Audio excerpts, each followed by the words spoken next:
This tutorial will take you through the New Hampshire State Council on the Arts online application for the Traditional Arts and Folklife listing. The tutorial assumes that you've already created a free account at submittable.com and have logged into the system. Before we get to the form, there are a few things that you should know about the Submittable system. First, it is strongly recommended that you complete the application using Google Chrome or Mozilla Firefox. If you don't have either of these web browsers, they're easy to find with an internet search.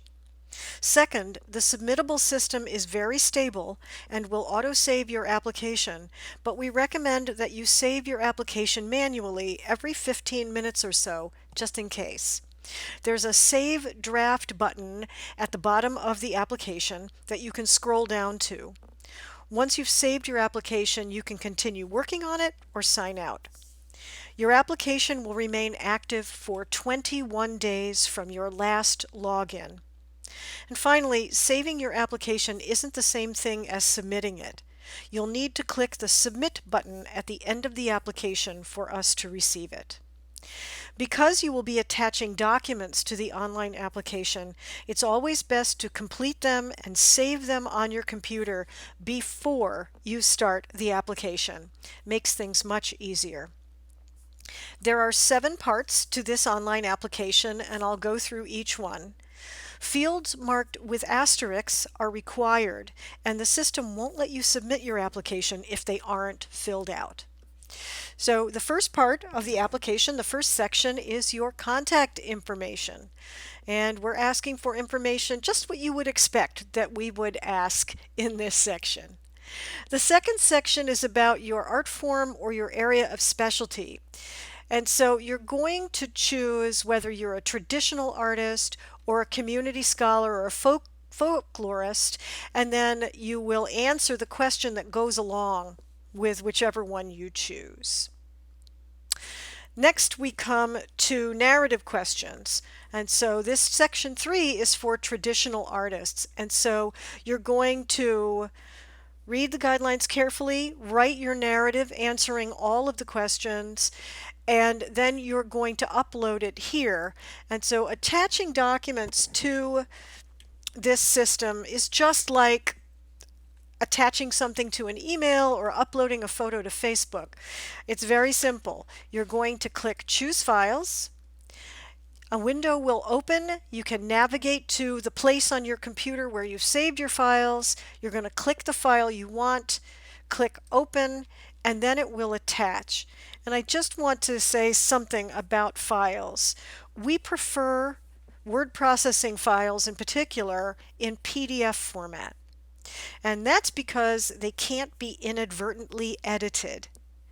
All word processing programs have an easy save as PDF option, and even spreadsheets can be saved as PDFs.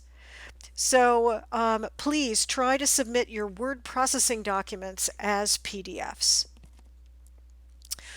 So for the narrative, you upload your narrative and then you're going to answer questions about the work that you do, who you prefer working with, where you prefer working in New Hampshire, etc.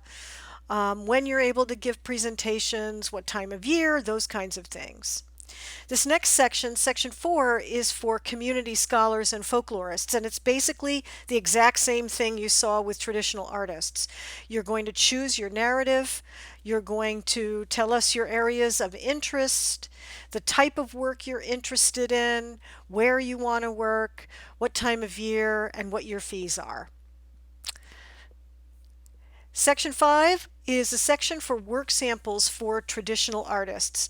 And so we do prefer that you include in your narrative a link to either your Creative Ground profile or your website or your online portfolio.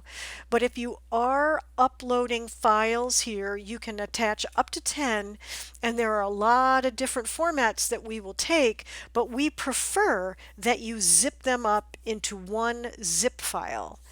There are some links for videos on how to zip up files right from here, and it's on our website. And so we do prefer that the files be zipped. Same thing with letters of support. You should submit at least 2 letters of support. In this section, this is for all applicants, and we would prefer that those letters be in PDF format and zipped up if at all possible.